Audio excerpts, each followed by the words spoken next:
Christmas time, 1978. I had just turned 22.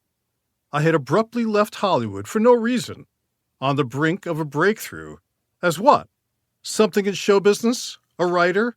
I don't even know. To be a bellhop at the Brickman Hotel in South Fallsburg, New York. And now, a year later, just turning 23, after visiting my mother in Florida and weeping over my abject failure, I returned to Hollywood, the scene of my existential crime. To do what? And how? I truly had no idea. I had left town the year before so abruptly, I didn't feel comfortable calling people who had helped me already and that I never got back in touch with. People like lleno, who had bought my first joke, handwritten on a piece of legal paper as I stood in front of the Comedy Store. Or Stan Burns, the veteran comedy writer who had taken me under his wing, even though he had no idea who I was. That left me with virtually nobody. I hadn't heard anything from or about Darryl Igus, the comedian and one of the stars of Car Wash, whom I met on Venice Beach as I walked home from my night shift as a parking attendant at the Marina City Club and wound up writing material for. In all the time I was gone, he hadn't become a big comedian. I hadn't seen him on The Tonight Show or any other venue or in any movies or TV shows. But I checked the masthead at Chic magazine, the Larry Flynt publication I occasionally wrote freelance pieces for, and Darrow's wife, Toy, was still an editor.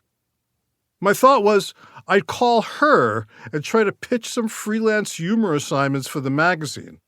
Hopefully she'd be responsive. When I called, she seemed surprisingly happy to hear from me. She said, sure, I could write something freelance for the magazine, but as it happened, Darrow was sitting with her in the office right then. I thought he might be pissed, and I wouldn't blame him. He got on the phone and immediately asked what the hell happened to me. Before I could finish my lengthy explanation, he told me he had been cast on a new Los Angeles-based late-night comedy show modeled after Saturday Night Live, and they were looking for writers, and he had told them about me, but he had no idea where I was or how to get in touch with me. But the timing was great. If I could get my shit together, the producers would look at it, and there might be a staff writing job still available. My life totally changed in that moment. I told him I would get my material together and call the office. I never pitched the freelance ideas to Toy. Instead, I gathered the material I had, some handwritten, some badly typed and or copied, and submitted it. In just a few days, amazingly, miraculously, Darryl told me that the producers would like to see me. I called the office. They were actually expecting my call. They arranged a time for me to come in and meet. I know it sounds crazy, but in the rush of ambition before the meeting, I even hurriedly wrote a couple of new pieces to bring to the interview in an effort to put my best foot forward.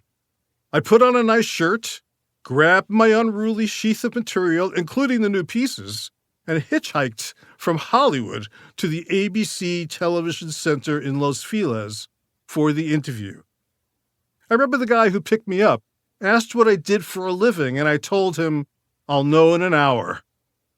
Sitting in the office waiting for me were the three producers, Bill Lee, John Moffat, and Jack Burns.